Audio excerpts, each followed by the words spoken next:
everybody. In this video, I'm going to help you answer the question, what SAT score is good enough and when you need to stop studying and put your time into other things. This is also helpful for students who have taken the ACT. Ultimately, it depends on why you're submitting test scores. If the school is test optional, there's less pressure to submit your scores. However, it can give you a leg up if you submit good scores. And certainly, if college requires test scores, you want to make sure that your scores don't become a detriment to the rest of your application. It really does depend on the benefit for SAT scores at that school though.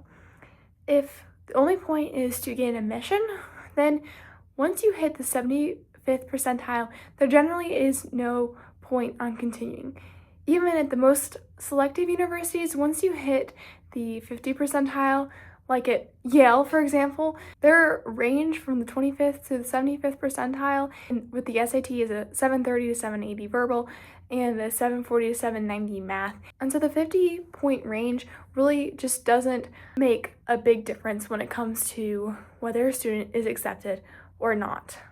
For some schools, especially schools with lower average SAT or ACT scores, it can make a larger difference though. Especially scoring in that 75th percentile or a little bit above can help increase your chances of admission. But at the end of the day, especially for those highly selective schools, I wouldn't study past the 75th percentile, and even once you make it into the 25th percentile mark, it may be worthwhile to turn your time and attentions elsewhere.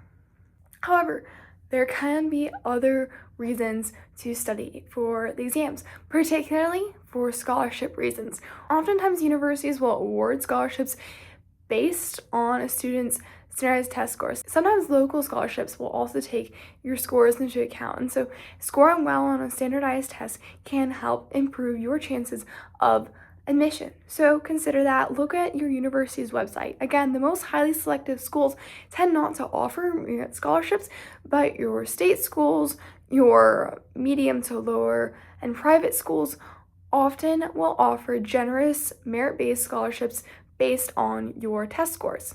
A final benefit to studying harder for juniors is because of national merit. If you score in the top 1% of test takers in your state, which generally is a 1450 or above, depends on the state, then you can be a candidate for national merit, which is a common award for students to have on their application if they are attending a top 20 school.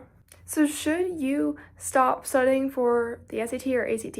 Answer these 3 questions. Is your current score lower than the 25th percentile for any of the schools you're applying to? Do the schools offer merit-based aid, which is based upon your test scores? And finally, are you trying to get national merit?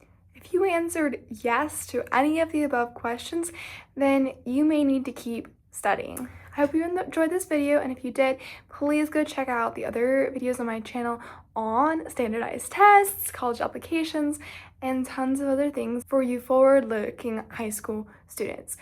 Also, don't forget to like and subscribe, and if you have any questions or suggestions for future videos, please put those in the comments below. Thank you so much for watching, and I'll see you in the next video.